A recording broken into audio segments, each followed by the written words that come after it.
Hi, today I'm going to talk about why companies should adopt the user-first, technology-later approach to drive innovation. User-first, technology later. Let me tell you about a recent experience. A telecalling BPO got in touch with a problem statement that said, "We want to enhance the efficiency of the calling process." Initially, our design sprint was planned only for senior management. However, I insisted on having the entire team across hierarchies, including managers, techies, calling executives, etc. At the beginning of the design sprint, the senior folks kept discussing about the usual efficiency-related goals.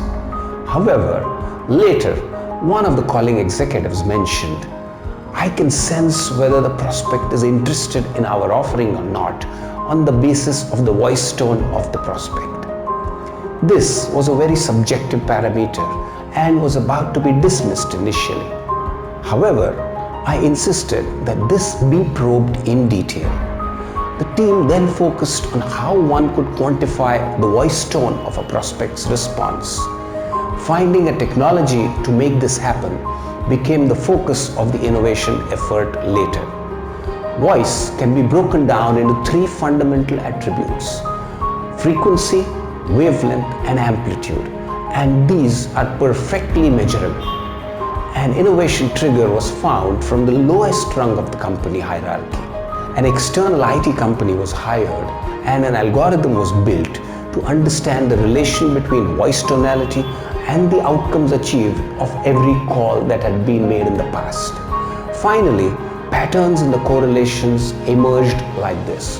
Voice pattern 1 meant an outright yes from the prospect. Voice pattern 2 meant maybe yes. Voice pattern 3 meant the prospect is on the fringe of yes or no. Voice pattern 4 meant prospect maybe a no. Voice pattern 5 meant an outright no from a prospect. Today, when a call center executive makes a call, within the first 12 words uttered by the prospect, his voice tonality is analyzed in that engine and the prospect slotted into one of the 5 categories.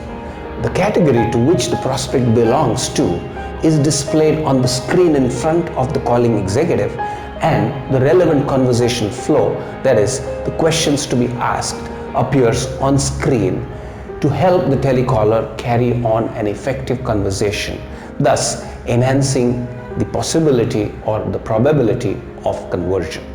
What's the takeaway?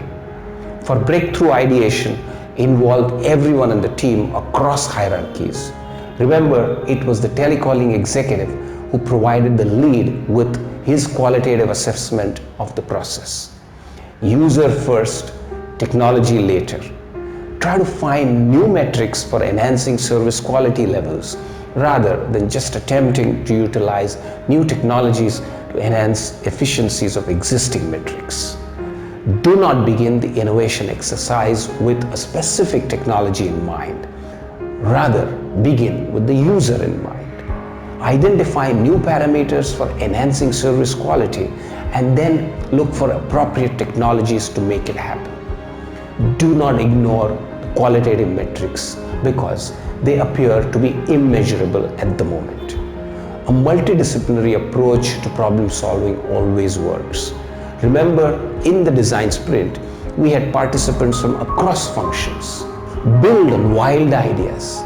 Remember, quantifying voice tonality was laughed at in the beginning. Collaborate and co-create. We roped in external agencies to build onto our idea for the development of the necessary technology. And above all, encourage experimentation.